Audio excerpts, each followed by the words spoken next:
Welcome to Faith for the Apocalypse. My name is Nick, and this channel is a space for us to talk about faith, politics, and whatever else we want. This week, I am getting ready, as I'm sure many of you are, for 4th of July weekend, which is coming up. I am bracing myself for the celebration of my neighbors because 4th of July is not my favorite holiday. On the one hand, it's because it is way too hot to be outside by choice, and fireworks are loud, unexpected, and inordinately dangerous. But also, I've never been particularly comfortable with the holiday because of the kind of compulsory patriotism that goes along with it. Even as a fairly young child, I found myself wondering, what exactly is it that we're celebrating on the 4th of July?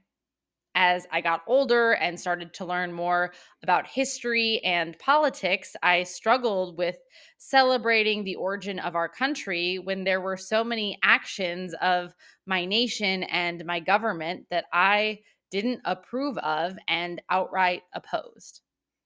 I think the tension that I'm feeling around the celebration of patriotism is kind of at its extreme this year because we are preparing to celebrate this holiday that is all about freedom from tyranny and the throwing off of a far away oppressive leader who was exhibiting a kind of absolute control. It feels like the America we're celebrating might not be the America that we're living in anymore. And that's a tension I think a lot of us are struggling this week. So, this week we are taking a break from the kind of multi week series for a 1 week examination of our theme, What is Patriotism Anyway? Deconstructing the red, white, and blue. This video is a part of my weekly video Devo series. In addition to these videos, I also send out daily Devo emails where I dig into these topics a little bit more deeply. If you're interested in more information or would like to sign up, you can find out more at the link below. Finally, if you are new to this channel, welcome. We're so glad you're here. And even if you're not new, be sure to like this video, subscribe to the channel, and turn on notifications so you will know when I am posting new content. Now that we have all of that out of the way, let's dig into our topic for this week.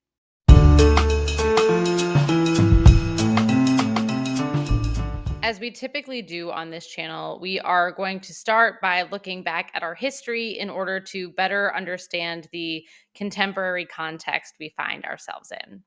Now, the ancient world does have ideas of love or a sense of pride in your community or governing structures. We can see this with the prioritization of the polis or the city state in ancient Greek life, or the support of military endeavors in pursuit of glory in ancient Rome. However, the kind of national identity that is needed to support a contemporary idea of patriotism doesn't come about until after the Enlightenment. Ideas of national identity and nationalism that are needed to support patriotism can be traced back to 18th century France.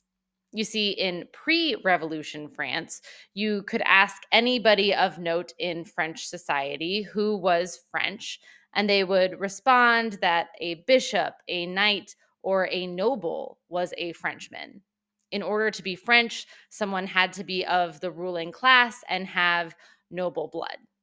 Well, what about the person working out in the field or someone working in a shop?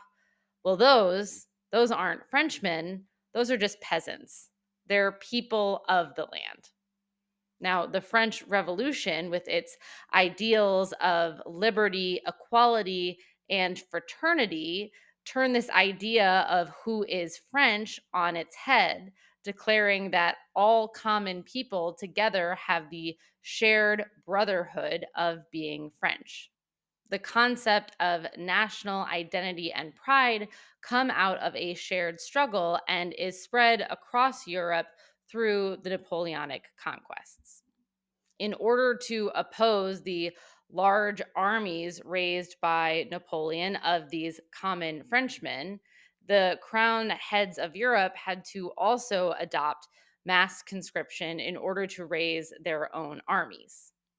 This means that the peasants were now trained and armed and given a common objective. Suddenly, people with shared language, shared culture, shared songs, shared history were given weapons and training, and they wanted something of their own as well. By 1848, we see widespread rebellions across the European continent as common people with a shared identity come together and seek to overthrow the oppressive feudal system. This transition of national identity is perhaps best illustrated in the German states, where following these widespread rebellions, Frederick Wilhelm IV is offered the imperial crown by the Frankfurt Assembly, a parliamentary body that was created in order to represent the people. Frederick Wilhelm IV refused this offer of authority because he considered the crown offered to him by the people to be a crown from the gutter that was not offered to him by those of his own kind. Patriotism and national identity are a unifying force that served to breed solidarity amongst common people and to spread power.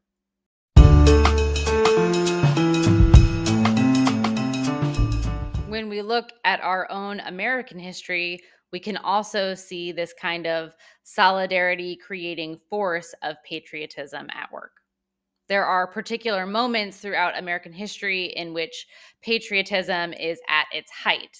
We see this following the Civil War when there is a need to create a national identity to heal the rift that was created through bloodshed and division. Following the victories in World War One and World War II, there is a need to boost morale and create a sense of hope. So, once again, ideas of patriotism and national pride and identity are brought to the forefront. Additionally, as the United States struggled in the 1970s, we see another rise of patriotism around the celebration of the bicentennial.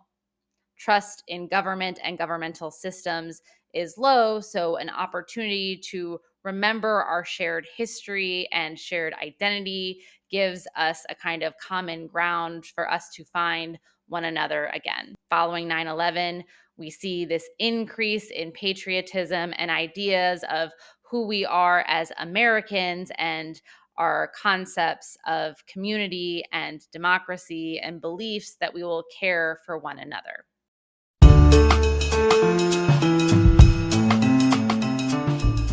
I think part of why I am currently struggling with patriotic celebrations is because the sense of solidarity in community doesn't feel like it's really there anymore. In his influential essay, Civil Religion in America, Robert N. Bella defines American civil religion as a set of shared beliefs, rituals, and symbols that worked on an ideological level to unify Americans. Our civil religion provided a shared narrative and set of ideas that offer a unifying identity that can transcend the diverse backgrounds and identities that make up our country. Our civil religion is composed of collective principles that guide us as a people, but in recent years, it feels like the institutionalized collection of sacred beliefs about the American nation and American people have shifted away from democratic values towards hyper individualistic values that support oligarchy and authoritarian practices. Our values of independence and self reliance, balanced with equality, have been replaced by ideas of hyper individuality and unchecked greed. Our ideas of freedom and individualism have been replaced with ideas of freedom from all intervention for the elites. Our values around work ethic and merit, innovation and competition has been replaced by conspicuous consumption, a valuing of profit above all else, and a concentration of power and wealth. Our commitment to the common good and protection of the common people has been replaced by a privatization of public resources, a control of information and media, and a system that creates inequitable access to benefits. For many of us, we look at our current government, we look at some of our neighbors, and we don't see the American values that we hold so dear.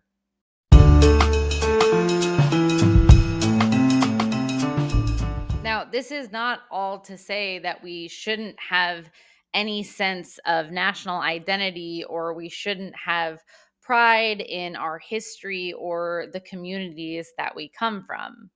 Rather, I want to warn us against a kind of idolatry of state or nation or leader in favor of a healthy patriotism. Because healthy patriotism is grounded in a love for one's country that acknowledges both its strengths and its flaws. It is a commitment to the common good and a desire to help the nation live up to its ideals. Healthy patriotism does not perceive our nation or its leaders as infallible, as sacred, or as divinely chosen.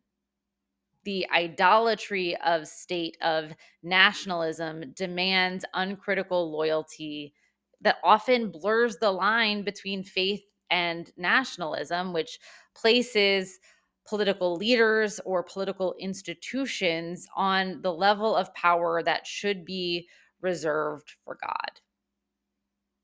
It's not really a question of whether we can be both a good Christian and a good American, but are we able to be a Christian first who also has the national identity of living in the United States, in a country that has some positive values that we wish to support and further, and has some problematic history that we have to reckon with? This 4th of July, I challenge us not to make a God of the state, but to rather turn to our God and to seek guidance for how we might show our care for neighbor and care for country by pushing for the policies and the values that represent the ideals of our faith, the values of community, of solidarity, and of care of all people, but especially those who are marginalized or otherwise oppressed.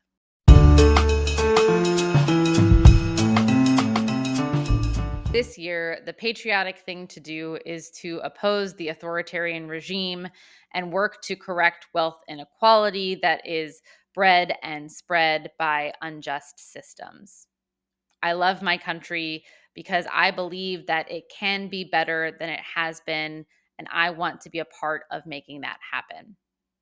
That's all I have for today. Thank you so much for being here. Those who receive our daily Devo emails, I'll be sending out emails all week that are exploring different forms of idolatry that we find in nationalism and giving us some space to reflect on what healthy patriotism might look like in our spaces and in our life. Thank you so much for being here. I look forward to seeing you next week.